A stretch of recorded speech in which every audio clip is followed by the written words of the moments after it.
Namo tassa bhagavato arahato sama sambuddhassa. Kalena dhamma sakaca etang manggala muttamanti. Yang saya muliakan Buddha, Dhamma dan Sangha, yang termulia Kepala Wihara Bante Sangganayaka, Bante Subapanyo Mahatera, yang sangat saya hargai atas Silani Tirak Nandi, pimpinan Puja Bakti, Romo Ramani yang hadir baik online maupun offline, serta yang sangat berbahagia Bapak Ibu semua, selamat malam. Namo Buddhaya. Namo Buddhaya. Bapak Ibu Saudara, malam ini hari kedua SPD, sepertinya jumlah ibu-ibu bertambah ya. Mungkin juga jumlah bapak-bapaknya bertambah. Bapak Ibu Saudara, hari ini kita akan belajar, karena ini kelas Dhamma ya, hal-hal yang membuat hidup kita menjadi lebih indah. Dan Sang Buddha menjelaskan kepada kita bahwa pikiran adalah pelopor, pikiran adalah pencipta. Oleh karena itu, kita akan mulai dari hal-hal yang berhubungan dengan konsep berpikir kita. Atau dalam bahasa Dhamma dimulai dari pandangan benar. Jalan mulia berunsur 8, nomor satunya adalah pandangan benar. Bapak Ibu Saudara, kadang kita tidak tahu ya seberapa berharganya pandangan benar sampai kita melihat dulu yang salah. Betul ya? Kalau kita sudah melihat sebagaimana buruknya yang salah, kita jadi tahu betapa berharganya pandangan benar. Nanti ada videonya. Bapak Ibu Saudara,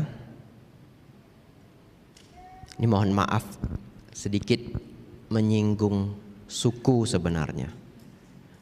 Di Indonesia ada satu suku, barangkali ada yang pernah mendengar. Namanya adalah suku Dani. Pernah mendengar suku Dani? Ada yang pernah, ada yang belum. Orang suku Dani ini, kalau ada keluarga yang meninggal, apakah ayah, apakah ibu, apakah saudara kandung, maka jarinya akan dipotong. Beneran jarinya dipotong. Jadi kalau ayah meninggal, satu jari dipotong. Ibu meninggal, satu jari dipotong. Kakak kandung meninggal, satu jari lagi dipotong. Apalagi orang di suku Dani itu saudaranya banyak. Jadi Bapak Ibu nanti yang berani ya, hanya bagi yang berani, silakan masukkan ke Google, tulis jari orang suku Dani ya. Yang tidak berani jangan ya. Nanti keluar, nah itu ada yang langsung ingin mengecek. Silahkan, tidak apa-apa, boleh ya. Bahkan kalau yang sudah berumur, jarinya sudah hilang 3, jadi tinggal 2 begini, kiri kanan. Nah ini yang terjadi di suku Dani. Saya tidak tahu bagaimana cara potongnya, tapi kalau saya cek di Google, kelihatan ada foto batu dan kampak. Jadi sepertinya jarinya itu dikapak, 2 ruas yang di atas. Jadi tersisa 1 ruas yang terakhir.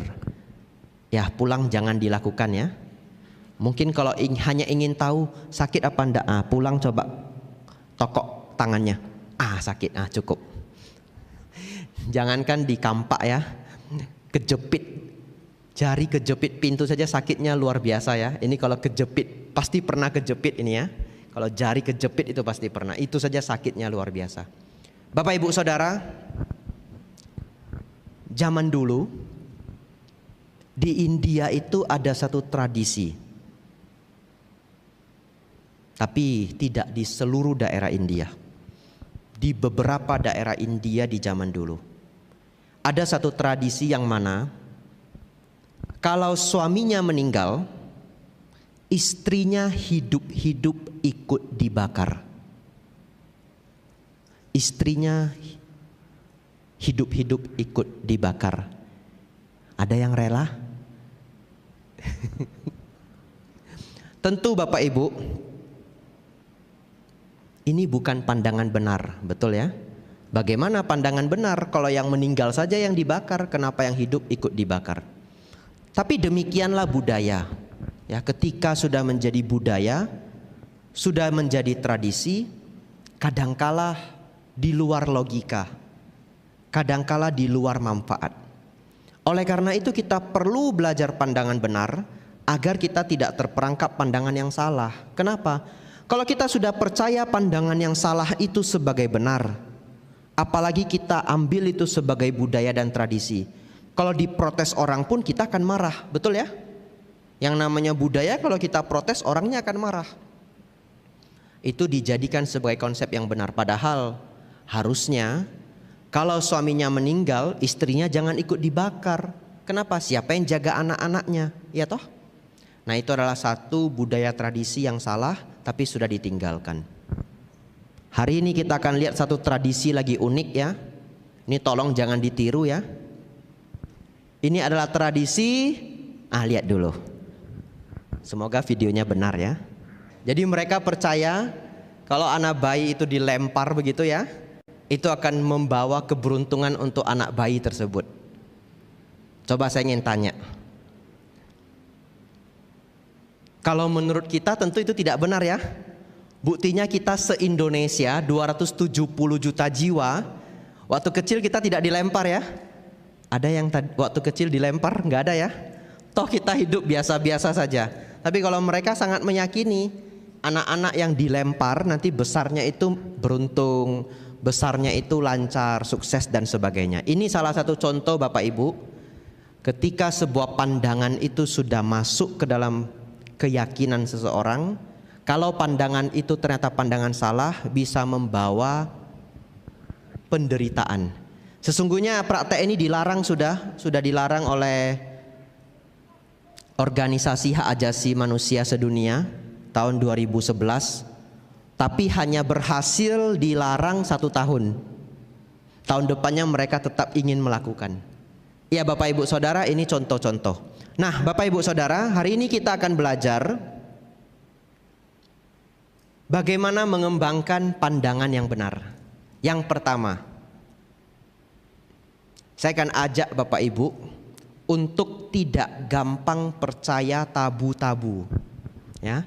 Jadi kalau Bapak Ibu di rumah, di keluarga, karena setiap suku, setiap daerah, setiap tempat itu punya keyakinan tabu-tabu yang berbeda, keyakinan pantang-pantang yang berbeda. Saya beri contoh. Orang Indonesia sangat takut kucing hitam yang hitam total, betul ya? Katanya kalau ketemu kucing hitam yang hitam semua itu bisa sial. Bahkan kalau di Medan, saya tidak tahu kalau di tempat lain, kalau orang lagi naik motor, kemudian ketemu kucing hitam lewat, mereka percaya jalur yang dilewati kucing hitam ini kita tidak boleh lewati. Kalau kita lewati, maka apa yang kita lakukan di hari itu bisa gagal. Jadi kalau kita lagi jalan, tiba-tiba ada kucing lewat, muter, lewat saja jalan yang lain. Kecuali mungkin sudah nggak ada jalan ya, mau ndak mau juga harus lewat. Tapi Bapak Ibu Saudara, di Jepang kucing hitam itu adalah lambang keberuntungan. Aneh ya? Jadi di Jepang kucing yang hitam semua itu lambang keberuntungan. Oleh karena itu, waktu saya kecil itu ada kartun Sailor Moon. Ini pasti banyak yang ingat. Kartun Sailor Moon itu kucingnya warna apa? Kucingnya warna hitam. Dan tidak jarang kartun-kartun Jepang itu seneng di dalam kartunnya itu ada kucing warna hitam. Waktu saya kecil juga ada kartun namanya Bleach. Ya, yang mungkin Bleach ini tidak begitu terkenal, yang seumur saya tahu ya. Itu kartun waktu saya kecil juga ada kucing hitamnya. Lo Bante kok senang nonton kartun? Iya, dulu saya senang nonton kartun sampai mau dipukul kalau nggak mau belajar begitu ya. Ya, Bapak Ibu Saudara, di Jepang mereka senang kucing hitam. Di Indonesia kita takut kucing hitam. Di Indonesia kita takut apa? Di Indonesia kita takut burung hantu, betul? Ya, konon katanya kalau pagi-pagi bangun ada burung hantu bertengger di jendela, waduh takutnya minta ampun. Entah nanti siapa ini yang akan kemalangan, begitu ya. Tetapi di Yunani burung hantu itu adalah lambang kebijaksanaan. Oleh karena itu film Harry Potter itu ada burung hantunya. Nah, walaupun tetap dikaitkan ke magic, tapi kalau orang Yunani mereka tidak takut burung hantu. Beberapa daerah di Indonesia sangat takut burung hantu. Bahkan beberapa orang sangat takut burung gagak. Ada yang takut burung gagak di sini? Beberapa mungkin ya. Tapi ketika dulu saya di Wat Bowon, ketika di Thailand, ada pohon pas di belakang kuti saya. Itu satu pohon burung gagak semua. Mungkin kalau burung gagak benar-benar membawa sial itu saya sial 7 turunan. Tapi saya juga nggak ada keturunan. Sial 1 turunan saja. Iya, jadi itu pohon gagak semua. Tapi saya malah melihat gagak itu lucu. Jadi pernah satu hari gagak itu bertengger agak dekat di kuti saya. Saya baru sadar rupanya burung gagak itu besar sekali. Dan paruhnya besar sekali. Dan jarang sekali ada yang tahu burung gagak itu masuk salah satu dari 5 burung paling pintar di alam burung. Jadi mereka itu sangat pintar. Jadi saya pikir selain pintar, burung gagak itu juga beruntung. Kenapa beruntung? Karena mereka jelek, suaranya juga jelek, jadi nggak ada yang nangkap mereka. Begitu ya, tidak ada yang menangkar mereka. Kadang ada untungnya juga sejelek gagak ya, kalau hidup sebagai burung. Nah, Bapak Ibu Saudara, hari ini saya ingin mengajak, karena semalam kita belajar tentang hukum karma, bahwa terkadang tabu-tabu, pantang-pantang yang turun-temurun diajarkan ke kita, tolong direnungkan kembali ya. Direnungkan kembali. Tentu kita menghargai tradisi, kita menghargai budaya. Tapi setelah belajar dhamma kita menjadi bijaksana. Coba direnungkan kembali. Apakah ada makna di belakangnya? Kalau ternyata setelah direnungkan tidak ada bahayanya sama sekali, Bapak Ibu tidak perlu khawatir. Terkadang kita hanya termakan sugesti. Saya beri contoh. Orang dulu sangat takut kalau malam-malam itu menjahit. Kenapa? Karena zaman dulu belum ada lampu. Zaman dulu itu masih pakai lampu teplok yang api itu. Bagaimana menjahit kalau apinya begitu redup? Bahkan dulu ada keyakinan waktu saya kecil, kalau sudah malam itu tidak boleh gunting kuku. Katanya kalau gunting kuku nanti ada siluman yang makan kita. Ada yang pernah dengar cerita itu? Ya, waktu saya kecil saya diceritakan itu. Jadinya saya bertahun-tahun tidak berani. Satu hari saya ingin tahu juga ini silumannya bentuknya seperti apa. Saya coba gunting kuku pelan-pelan begitu sambil lihat ada ndak silumannya. Ternyata nggak ada siluman yang muncul ya. Sejak itu saya berani gunting kuku malam-malam. Saya pikir itu juga karena hal yang sama, karena di zaman dulu itu lampunya begitu redup. Coba renungkan. Kalau malam hari tidak boleh menjahit. Di Tiongkok itu ada pabrik produksi kain atau produksi pakaian itu operasinya 24 jam. Betul ya? Jalan terus, operasionalnya 24 jam. Tidak ada pantang, malahan mereka semakin besar dan semakin besar. Oleh karena itu Bapak Ibu Saudara, coba kalau Bapak Ibu Saudara sendiri di rumah masing-masing memiliki pantang-pantang atau tabu-tabu, boleh direnungkan kembali. Kalau ternyata itu terlalu merepotkan atau benar-benar setelah direnungkan tidak ada dasar berpikirnya, sesungguhnya tidak masalah kalau hal itu tidak lakukan. Tapi perenungannya begini. Perenungannya adalah sesuai tidak dengan hukum karma. Hukum karma itu teorinya sangat sederhana. Kalau sesuatu itu adalah baik dan bermanfaat bagi diri sendiri dan orang lain, maka akan membawa kebahagiaan. Kalau sesuatu itu adalah melanggar sila atau membawa kebencian, keserakahan dan ego, maka hal itulah yang tidak kita lakukan. Oleh karena itu Bapak Ibu, yang pertama adalah kita jangan gampang percaya tabu-tabu ya. Nanti silakan pulang direnungkan kembali tabu-tabu yang ada di setiap keluarga. Kemudian dalam bahasa Pali ini disebut silabata paramasa. Silabata paramasa itu artinya adalah tidak ada upacara atau ritual apapun yang sanggup menyucikan diri. Ini saya jelaskan. Apa maksudnya tidak ada upacara apapun yang sanggup menyucikan diri? Sesungguhnya kata suci dalam ajaran Buddha itu kita menjadi suci bukan karena kita mendapatkan wahyu ya. Bukan karena kita ditunjuk oleh alam surga bahwa ini makhluk yang suci. Tidak. Suci dalam ajaran Buddha adalah berkurangnya kemarahan, keserakahan dan kebodohan batin. Dosa, loba, moha. Sekarang saya ingin tanya, kita ambil contoh kemarahan saja. Tidak ada ritual atau upacara apapun yang dapat menyucikan diri. Coba Bapak Ibu Saudara renungkan. Bisa tidak Bapak Ibu cari seorang ahli ritual, kemudian Bapak Ibu bayar uang 50 juta, kemudian dia buat ritual sebagaimana macam rupa, kemarahan Bapak Ibu hilang, bisa? Belum ada ya?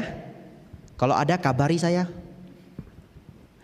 Nah, bisa tidak kita bayar uang 100 juta buat upacara ritual sebagaimanapun bentuknya, keserakahan kita lenyap semuanya? Tidak bisa. Atau bisa tidak datang mencari para bante, tolong bante bacakan saya parita supaya kemarahan saya hilang bante. Atau mantra sakti bante kan baru pulang dari Thai, katanya di Thai itu banyak mantra sakti, begitu misalkan ya. Setelah dibacakan, bisa ndak bante kemarahan saya hilang lenyap? Kalau bisa saya pun tidak perlu jadi biku, betul ya? Tidak bisa. Tidak ada upacara dan ritual apapun yang bisa membantu kita mengurangi dosa loba moha. Yang bisa adalah belajar dan praktek dhamma. Satu cerita kisah nyata.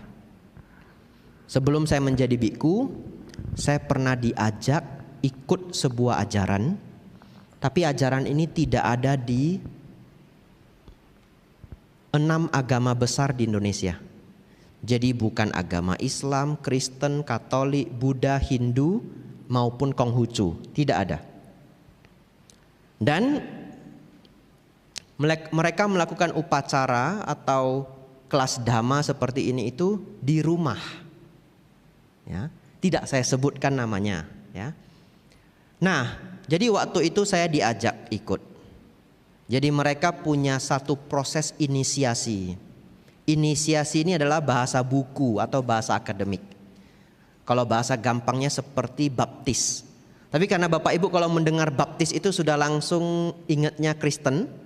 Ya, tapi baptism dalam bahasa Inggris baptis itu tidak hanya khusus milik orang Kristen. Tetapi dalam bahasa akademik disebut inisiasi. Jadi satu upacara yang mana dikatakan setelah melakukan ini kita baru sah masuk ke ajarannya atau mendapatkan hal-hal hebat. Jadi saya ikut, kami diinisiasi. Setelah diinisiasi, gurunya datang dari luar negeri, saya diinisiasi.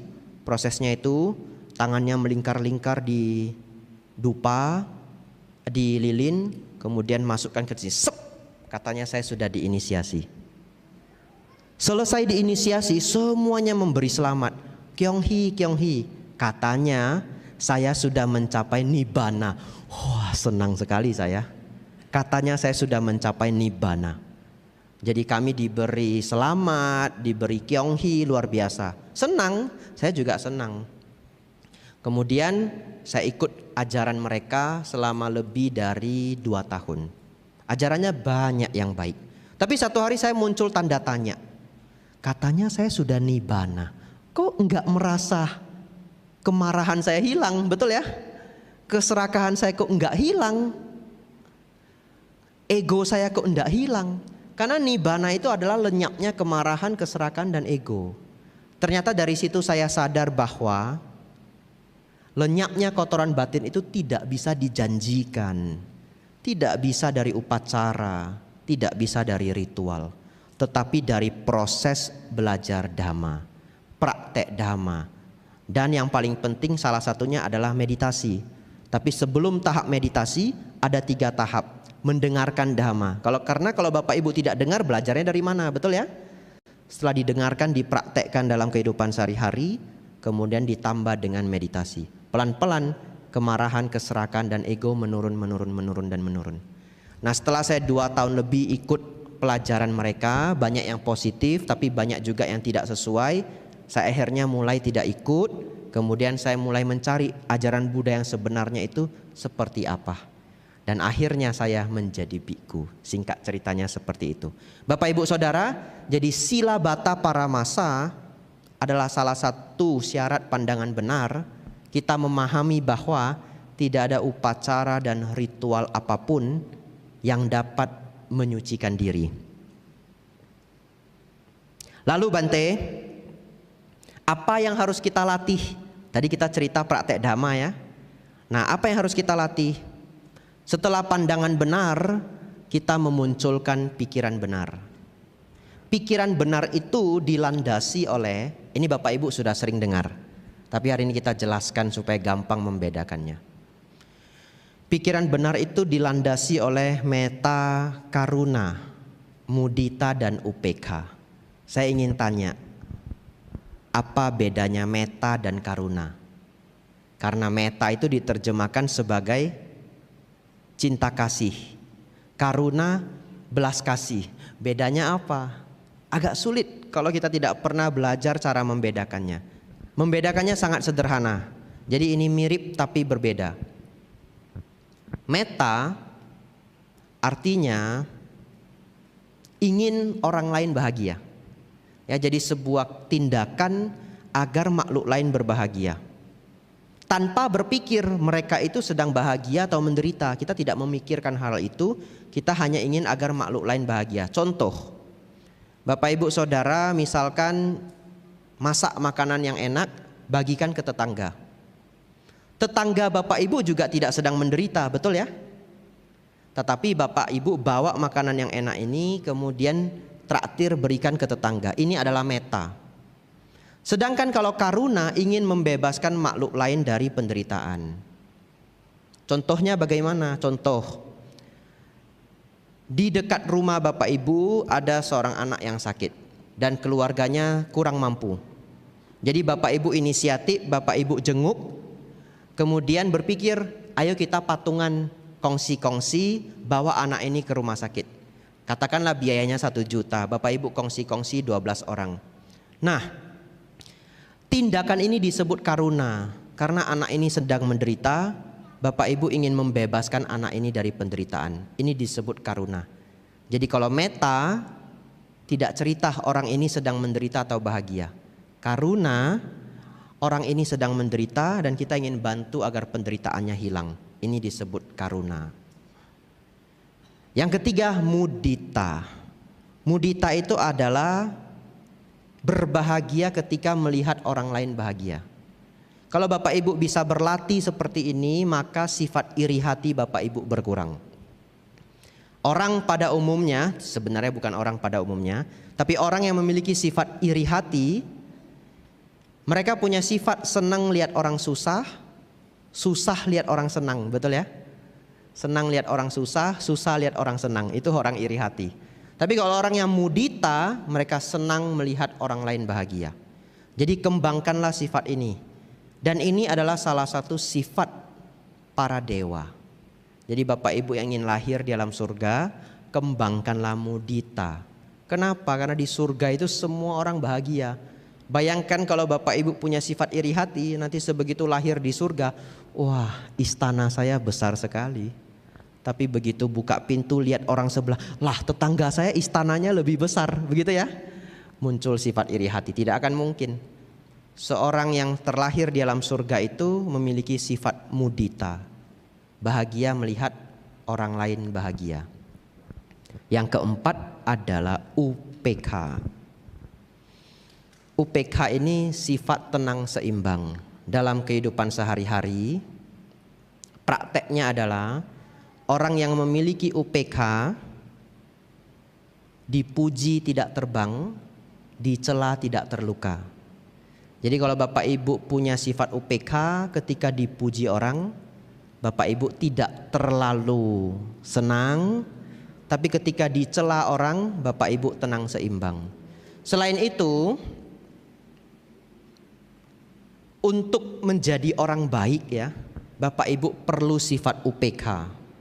Karena tidak jarang saya ketemu orang saking baiknya, kalau dia melihat orang lain menderita dan dia tidak bisa menolong, dia sendiri ikut menderita. Ngerti maksudnya ya? Kadang kita bertemu teman, saudara, mungkin dia sakit kanker, atau mungkin dia sakit yang agak berat, biayanya mahal, harus habis ratusan juta. Bapak ibu saudara ingin bantu tapi biayanya terlalu besar, kita juga tidak sanggup. Di sana kita butuh untuk UPK, tenang seimbang, tidak ikut menderita walaupun makhluk lain menderita. Kita membantu sesanggup kita. Tapi bagaimana membayangkan praktek UPK ini? Bayangkanlah seorang dokter. Dokter itu perlu UPK. Kenapa? Bapak ibu bayangkan. Kalau Bapak Ibu sakit datang ke dokter, dokternya apakah ikut menderita? Kalau dokternya ikut menderita, dia nggak bisa ngobati. Jadi ada pasien yang datang sakit perut, kemudian dokter saya sakit perut, sakit sekali di sini. Lalu dokternya ikut menangis, kan nggak mungkin ya. Dokternya hanya mengobati, tapi dia tidak ikut sedih, dia mengobati. Jadi Bapak Ibu juga perlu belajar UPK, bantulah orang, tapi belajar untuk tidak ikut menderita atas penderitaannya.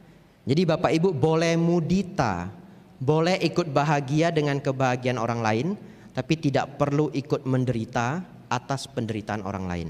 Tapi kalau kita melihat orang lain menderita, kita cukup mengembangkan kebijaksanaan. Kita tahu orang ini menderita, patut untuk ditolong.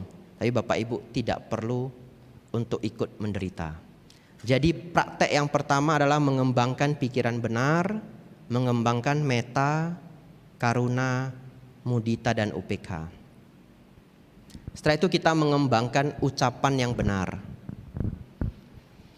Ucapan yang benar ini dalam 5 sila adalah sila keempat. Musawada, weramani, sikha padang, samadhyami. Tapi sering Bapak Ibu Saudara, sering sekali musawada ini hanya diterjemahkan atau diingat ya, untuk agar tidak berbohong. Sesungguhnya musawada itu ada 4, tidak hanya tidak berbohong. Yang pertama adalah memang disebutkan tidak berbohong atau tidak berdusta. Tapi Bapak Ibu Saudara, yang paling bahaya adalah kalau kita berbohong sampai-sampai merugikan orang lain ya. Sampai-sampai merugikan orang lain, ini adalah kebohongan yang karma buruknya berat. Tentu karma buruk setiap tindakan berbeda-beda, tergantung kerugian yang dihasilkan. Yang kedua, tidak berkata kasar. Nah Bapak Ibu Saudara, kadang kita tidak berkata kasar itu tidak mesti bohong. Kadang jujur, malahan seringnya terlalu jujur.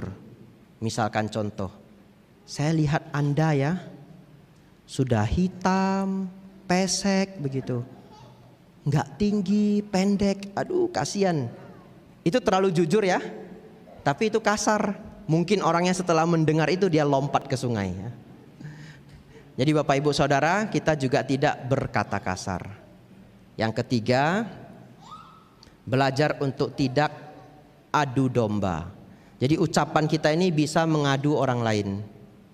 Dan kadang itu juga bukan bohong.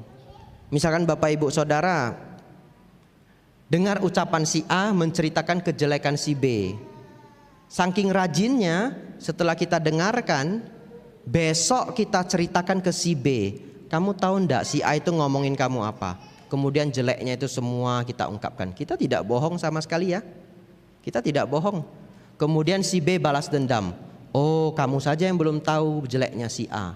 Besok kita ceritakan ke si A. Akhirnya si A dan si B ini jadi musuh bebuyutan selama belasan tahun gara-gara kita. Padahal kita tidak berbohong. Tapi itu masuk ucapan yang salah, yaitu mengadu domba. Yang terakhir,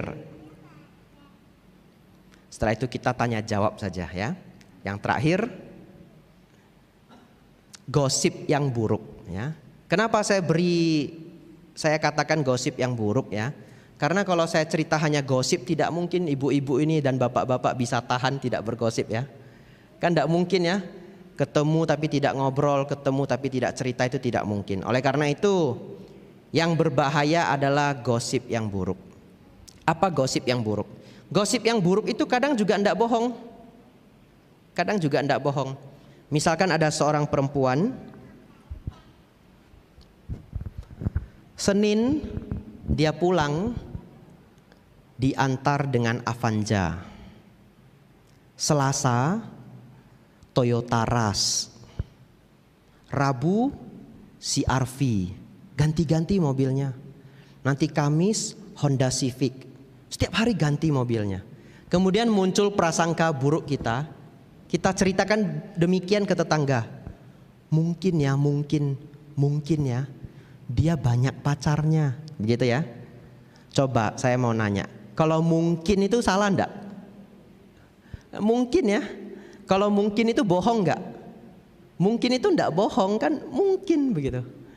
Nah, itu tidak bohong, tapi itu bisa merugikan orang lain. Apalagi kalau di desa ya. Kalau sempat seseorang itu digosipi yang buruk, melanggar adat dan budaya, dia bisa saja diusir dari desa. Ternyata perempuan ini adalah karyawan kesayangan bos. Dia seorang akuntan, megang uang-uang perusahaan dan sangat jujur, tidak pernah korupsi sedikit pun. Bahkan audit dia sangat baik. Saking sayangnya bos kepada dia, setiap hari bos meminta supir itu mengantar dia pulang. Dan karena perusahaan itu banyak mobil, banyak supir, ya setiap hari yang ngantar dia pulang ganti-gantian. Tetapi karena kita tidak tahu, muncullah gosip yang buruk.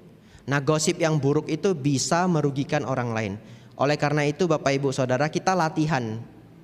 Latihannya bagaimana? Dalam kehidupan sehari-hari, kalau satu hal itu tidak kita ketahui faktanya, kita janganlah membuat cerita-cerita yang memburukkan orang lain.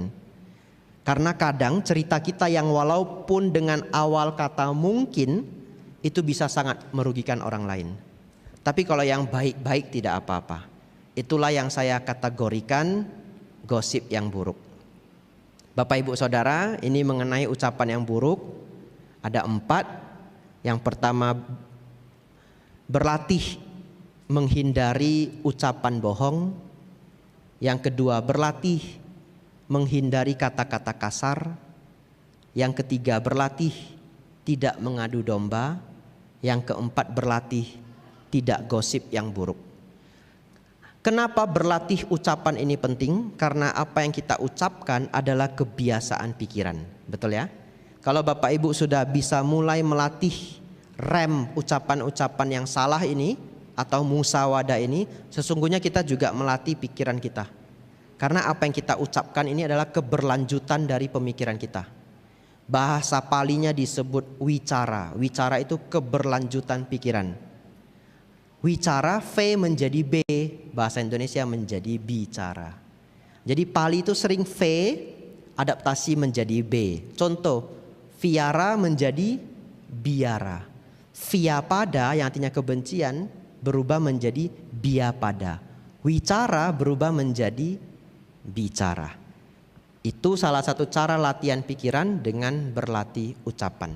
Ya, tidak terasa ternyata sudah 40 menit ya. Hari ini kita belajar pandangan-pandangan yang baik dan bahaya dari pandangan yang buruk.